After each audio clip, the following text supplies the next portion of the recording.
శుభోదయం. Global బెథేనియా Calvary ministry తరపున ఈ ఉదయకాల సమయంలో మరొకసారి మీ అందరితో కూడా కలుసుకొని దేవుని యొక్క పరిశుద్ధమైన మాటలు ధ్యానించటకును దేవుడు నాకు ఇచ్చిన మధురమైన అవకాశమును బట్టి నేను దేవునికి ప్రత్యేకమైన వందనాలు తెలియజేసుకుంటున్నాను. ఈరోజు కూడా పరిశుద్ధమైన వేద గ్రంథంలో నుండి మరి యొక్క చక్కటి మాటలు చదువుకుందాం. యోహాను సువార్త 13వ అధ్యాయము 14వ వచనం నేను చదువుతున్నాను, దయచేసి గమనించమని ప్రభు పేరిట మనవి చేస్తుంటున్నాను. యోహాను సువార్త 13వ అధ్యాయము 14వ వచనము. కాబట్టి ప్రభువును బోధకుడనైన నేను మీ పాదములు కడిగిన ఎడల మీరును ఒకరి పాదములను ఒకరు కడగవలసినదే. దేవునికి స్తోత్రం కలుగునుగాక. అవును ప్రియులారా, యేసుక్రీస్తు వారు ఎలా తగ్గించుకున్నారో ఈ మాటను బట్టి మనకు చాలా స్పష్టంగా అర్థమవుతుంది. ఎలా తగ్గించుకున్నారు?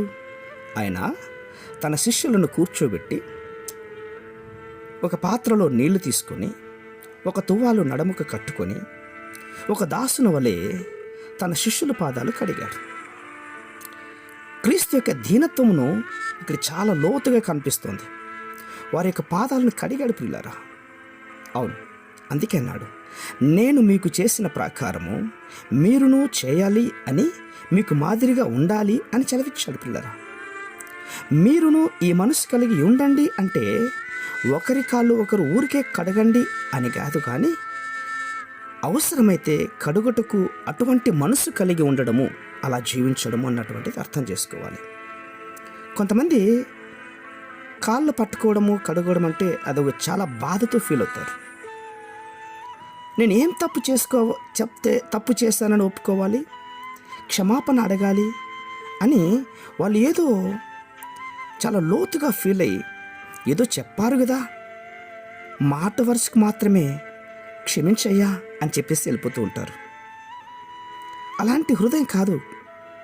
హృదయాంతరంగంలో నుండి దీనత్వంతో అడగాలి. వారికి తగ్గించుకునే మనసు ఉండాలి ప్రియులరా. అలా ఉన్నటువంటి వారే అడుగుతారు, లేనివారు అడగలేరు కదా. నిజమైన పాశ్చాత్తాపముతో నేను అతనికి కీడు చేశాను అని గ్రహింపు ఉంటే వెంటనే వెళ్ళి అతని కాళ్ళ మీద పడి క్షమాపణ అడగాలి. అడుగుతావు కూడా. ఊరికినే వేషాధారణతో పైమాట కాదు ప్రియులారా. నీ అంతరంగంలో నుండి ఆ దీనత్వం రావాలి. అదే నిజమైనటువంటి తగ్గింపు. ఎంతమందికి ఇటువంటి దీనత్వం కలిగి ఉంటున్నారు చెప్పండి? ఈ దీనత్వాన్నే దేవుడు కోరుకుంటూ ఉంటున్నాడు. అందుకోసమే నేను చేసిన దానిని మీరు కూడా చేసి నాకు మాదిరిగా ఉండండి అని సెలవిస్తూ ఉంటున్నాడు. ఒకవేళ అలాంటి పరిస్థితి నీలో లేకున్నట్లయితే కనుక ఈరోజు ఉపవాసమే కదండి. ఒక్కసారి ప్రభు సన్నిధిలో నేనేం తప్పిపోయానో, ఎలా పడిపోయానో, ఎక్కడ ఒప్పుకోలేని మనసు నాకుందో ప్రభువా నాకు బయలుపరచని ఉపవాసం ఉండి ప్రభుని అడుగు, తప్పక ఆయన బయలుపరుస్తాడు.